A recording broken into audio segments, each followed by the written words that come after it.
Motociklus Ventspilī tur augstā godā, un par to liecina pasākumi, kas katru vasaru veltīti tiem, kas pārvietojas ar šo transporta līdzekli, kam patīk motocikli un kas nodarbojas ar motosportu profesionāli.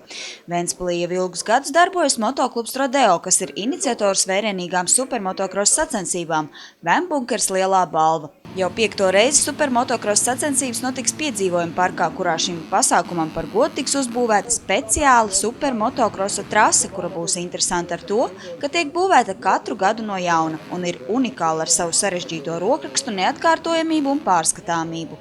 Kā jau mēs varam redzēt, tad kalnā notiek remonta darbi, tas tā pēdiņās, jo tiek vest iekšā grunts, smilts, tiek sākt veidot tramplīni, kuri būs augstāki, kuri būs tālākiem lecieniem, jo arī pati trasa ir izaugusi garāka šogad, līdz ar kalnu, protams, un es domāju, ka būs ļoti jauki. Teica, ka trasa ir garāka, kā tas ietekmēs pašas sacensības tīri no skatītāju viedokļa? Es domāju, ka skatītājiem tas būs ļoti interesanti, jo Ventspils mūsu Vembunkers lielā balva atšķiras ar to, ka, ja tas kalns aug, tad arī mūsu trases iespējas, garums un lecienu kvalitāte, viss tas aug kopā un interesantāk, un pašiem arī sportistiem interesantāk, jo viens aplis būs garāks. Savu meistarību skatītājiem demonstrēs spēcīgākie Igaunijas, Lietuvas, Zviedrijas, Baltkrievijas un Latvijas motokrosisti.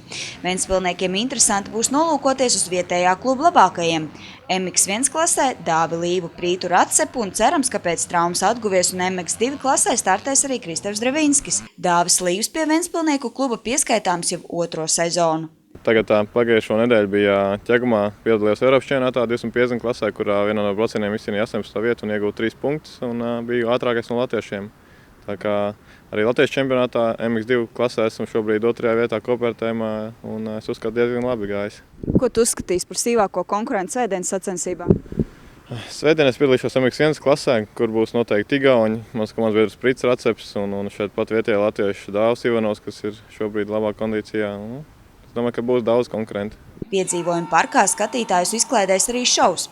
Ierasti FMX triku meistari rādīs savas prasmes, veicot pārgalvīgus trikus uz speciāli izveidotām rampām. Tā ir mūsu tradicionāli šo sacensību rozīnīti, jo FMX freestyle šovs notiek tikai mūsu sacensību ietvaros. Un tas ir Ventspilī, tas būs kaskadieris Frederiks Berggrens no Zviedrijas, kas met saltu un filmējās Holivudā un ir ļoti augsts klases profesionāls. Un šogad mums ir tā retā reize redzēt vispār Baltijā Mārtiņu Aleksandroviču, jeb Aleks, kas ir Latvijas vienīgais, labākais un kas piedalās dažādos šovos, kurš ieradīsies Ventspilī ar lidmašīnu agri no rīta, jo viņš lido no Novosibirskas, tas ir ļoti kaut kur Sibīrijā, ja es saprotu, un lido uz šejieni, lai piedalītos Ventspils Vembunkers lielās balvas izcīņā un parādītu skatītājiem savu varējumu. Es esmu padzirdējis, ka tu arī varbūt kopā ar trakiem FMX puišiem uzliksi kādu triku.